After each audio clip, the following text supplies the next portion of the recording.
Excuse me! Taxi! This is the 77 WABC minicast. And Rita, let's go to Ari Fleischer. Absolutely. Former White House Press Secretary Ari Fleischer.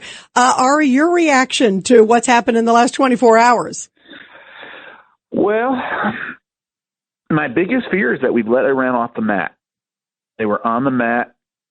But my biggest hope is that President Trump knows a lot about what he's doing in the Middle East. It's very hard for me to look at this and look at the guy who crushed ISIS, killed Soleimani, backed Israel to the hilt, attacked Iran, went after their nuclear everything, that he doesn't know what he's doing. And so my initial reaction was, why would we let them off the mat? But then I think you've got to let the president make these decisions. That's why he's got the job, and I hope he's got it right. You know what I'm thinking about also, Ari, is that for political reasons too. What I've always applauded President Trump, like you just said, Ari, is that he's a tough guy. And he delivers. I mean, when he said he was going to go in, he pounded away in June at the nuclear sites. He took out Maduro. He was ready, I believe, last night, had this new offer come back through the Pakistanis. And then on the other hand, Ari, he also clearly wants to use force as a last resort. It's the peace through strength. And maybe in his mind, he's thinking, okay, let's one more time try. The Pakistanis are saying it's genuine. The Iranians are saying it's genuine. We'll see. But let's one more time. And then in the meantime, he can also put his assets in. And if he has to pound them like he was planning to do last night, he just does it 2 weeks later. You know, Ari, this is Rudy. Ari, go ahead. Your thoughts. I think that's exactly valid. But it remains, there's so much none of us know, and we're just going to have to ride out these next 2 weeks to see where it all goes.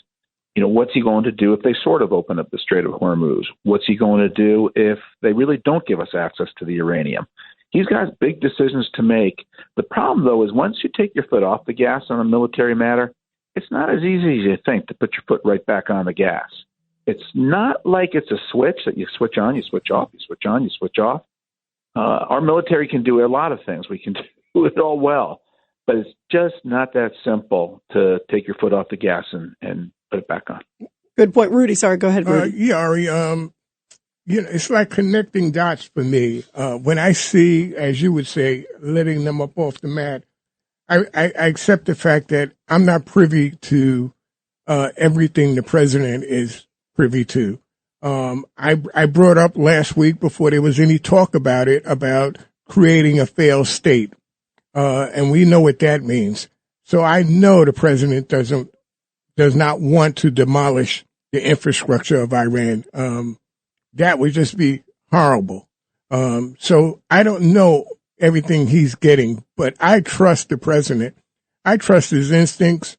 Here's a guy, that they try to kill, I don't know how many times, and he's come up like the phoenix. He's risen.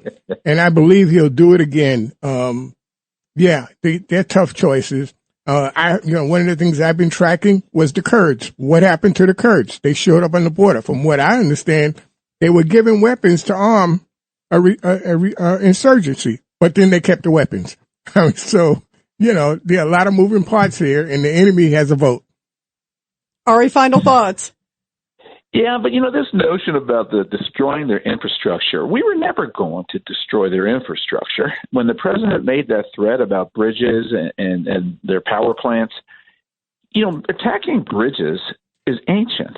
That's not part of your civilian way of life. That's what the Russians are doing in Ukraine, attacking apartments. That's civilian infrastructure. Bridges since ancient time have been subject to military attack. Shoot, what do you think we did throughout World War II? We and the Nazis. Every time either one of us crossed a bridge, the other guy took it out. So that was always a part of a military operation, properly so.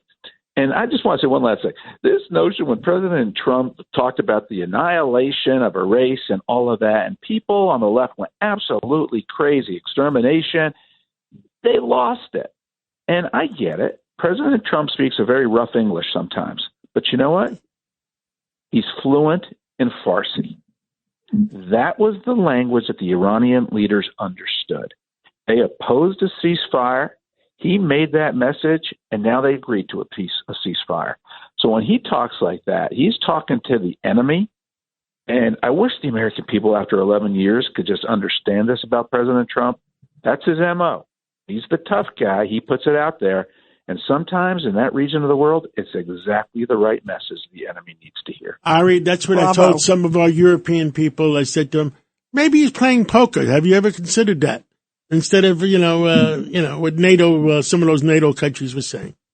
Yeah, that's exactly right. Ari, thank you for coming on. Thank you for everything you've done, and God bless you. Thank you, Ari. Always a pleasure. Thank you. Thank you so much. And Rita, we're going to take a break right now, and who are we going to come back with? We are going to come back with former Congressman Mike Rogers. He's in a big race. From the great state of Michigan. Yeah, and guess what? I can't wait to ask him because one of his challengers, a Democrat, was hanging out with a guy who hates America. After we go to Michigan, we're going to go to California and talk to Steve Hilton, who got the president's endorsement for governor.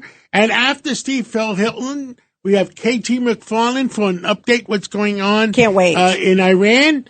And Joe Concha at the end, the way the stupid media is playing it. Unbelievable. Let's take that break.